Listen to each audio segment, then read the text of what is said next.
Hi everyone, welcome to my introductory post for EDFN 601 Research Methods. My name is Mark Vogel. I'm really looking forward to getting to learn and work with all of you over the next few weeks. A little background on my education. I attended Hempfield High School, and that's a picture of me in the top right when I played basketball there. Next, I went on to Elizabethtown College, where I studied mathematics education. Um, Throughout my teaching career, my first master's I got was through Wilkes University. That was a completely online master's. That was in instructional media. And I am currently in the online teaching master's through Millersville University. This is my seventh year teaching Algebra 1 and Algebra 2 at Hempfield High School.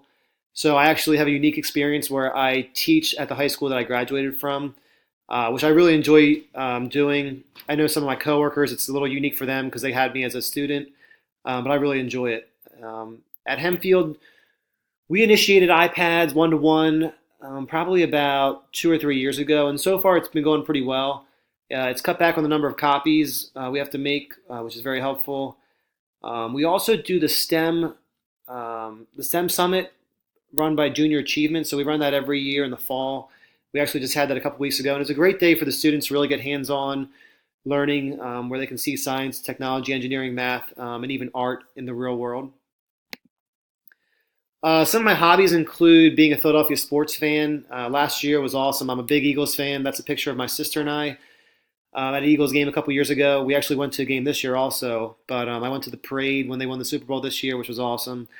I also really love working out in my free time, especially after school. And then in the summers, I love going to the beach with my family. When it comes to my family, my dad is on the far left there. He works at Johnson & Johnson in Lidditz. My mom is also a teacher. She works at Reynolds Middle School where she teaches history. And then my sister teaches science at Harriton High School, which is down outside of Philadelphia on the main line. As I mentioned before, the program I'm enrolled in right now through Millersville is the online teaching program.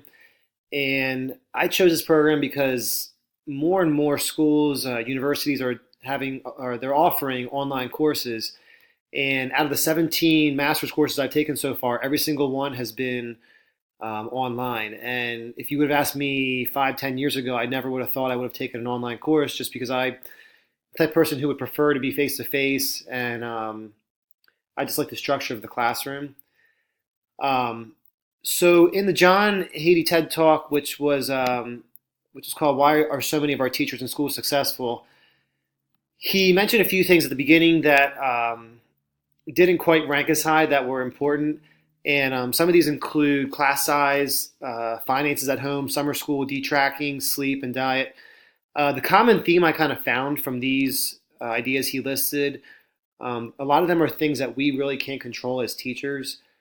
I'm a firm believer that in life, you just got to control the things that you can control. There's things that are going to happen, and you really can't kind of depict on how that's going to play out. But there are things that we can control, and I think that's more important as teachers, especially in the classroom.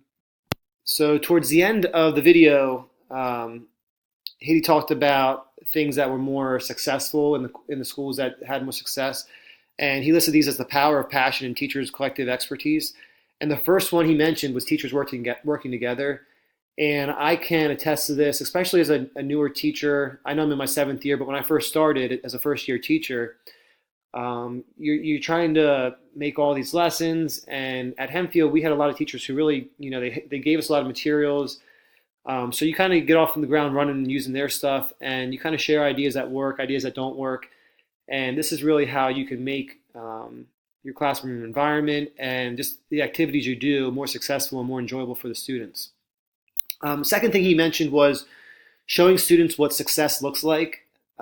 In math class, we do lots of practice problems, and I tell the students it's okay to make mistakes as long as they learn from these. I actually showed a motivational video today in class, and the man's quoted, "I'm not worried that you will succeed, I'm worried that you will never fail." So basically he was kind of getting at the idea of failure is kind of building your foundation.